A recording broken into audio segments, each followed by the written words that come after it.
Have you ever made an argument only for someone to dismiss it?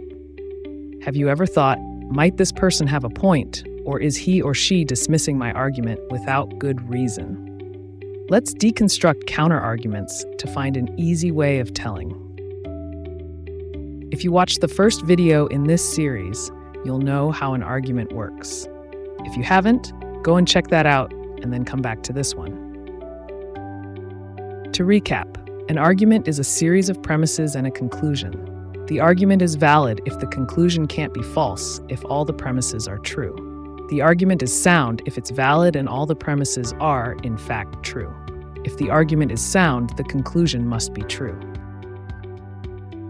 So, what's a counter-argument? A counter-argument is just an argument whose conclusion is that another argument is not sound.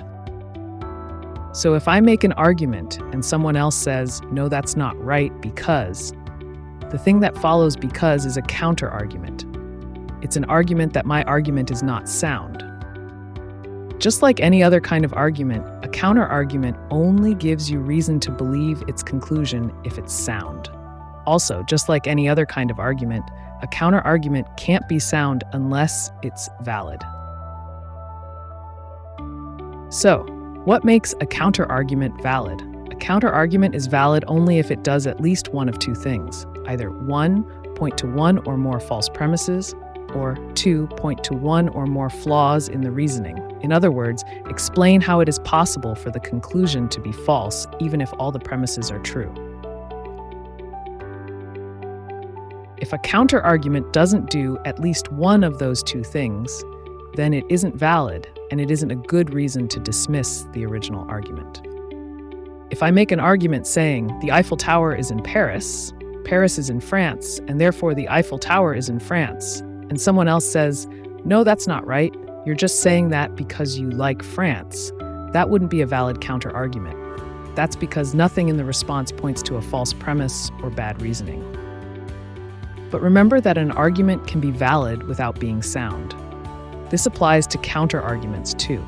So if someone were to say, no, that's not right, the Eiffel Tower is in London, not Paris, this would be a valid counter-argument, but not a sound one. It would point to a premise that it says is false, but which is actually true.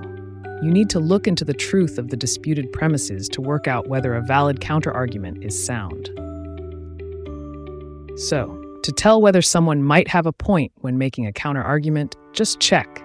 Does this actually point to what it says is a false premise or a specific flaw in the reasoning? If it does, you need to look deeper to see whether the premise is really false or whether the reasoning is really flawed. If not, then you can safely reject the counter-argument as invalid. If you like this video, check out our other videos on critical thinking and liberal values, and don't forget to subscribe for more videos like this one.